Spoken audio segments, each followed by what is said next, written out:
روز 17 فوریه در قلمرو تاجیکستان باز دو صدمه مرگ‌آور رخ داده باعث مرگ 4 نفر شد.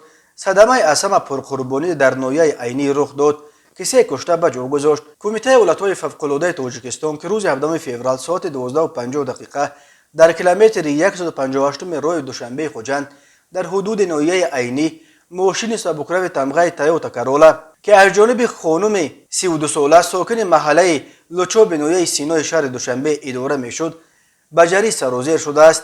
این ماشین از خوجند به دوشنبه میرفت. کمیته ایالت‌های فوق‌العاده گفت سبب اصلی صدمه دقیق نیست، اما با احتمال زیاد در نتیجه سرعت بلند حرکت راننده نتوانسته است از عهده اداره ماشین برآید. در ماشین غیر از راننده باز 2 نفر دیگر هم می نشستند. همه آنها که یک مرد 34 ساله و دومی هم بانوی 31 ساله ساکن شهر دوشنبه بودند در جای حادثه به هلاکت رسیدند. نجات با یاری تجهیزات کوهگردی به جری پایین شده و با استفاده از دستگاه ویژه جسد هلاک شدگان را از داخل ماشین خراب شده بیرون آوردند و به کارمندان مقامات حفظ حقوق سپاریدند.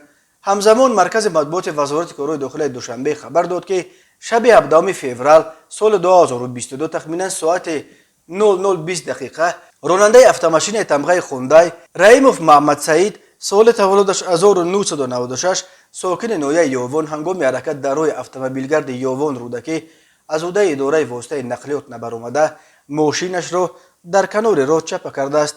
در نتیجه راننده جراحت وزن جسمانی برداشته در جای حادثه به هلاکت رسیده است.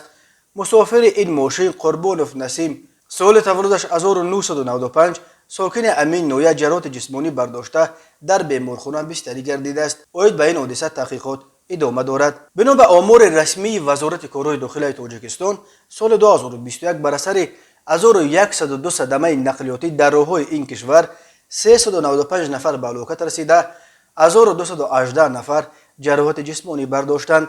سرعت بلند حرکت و رعایت نکردن قاعده‌های حرکت در راه همچنین راه‌ها و ماشین‌های فرسوده از علت‌های عمده صدمه‌ها از جمله صدمه‌های مرگ‌آور در راه‌های تاجیکستان نام برده می‌شود. کمیته ایالت‌های فوق‌العاده در پی صدمه پرقربانی در عینی بار دیگر از رانندگان خواسته است هنگام حرکت در راه‌ها احتیاطکار باشند، سرعت حرکت را بالا نبرند، فاصله بین ماشین‌ها را جداً رعایت کنند، به خصوص هنگام گذر از گردش‌ها خیلی به آهستگی ماشین رانده و جان خود و جان همسفرانش را در خطر نگذارند.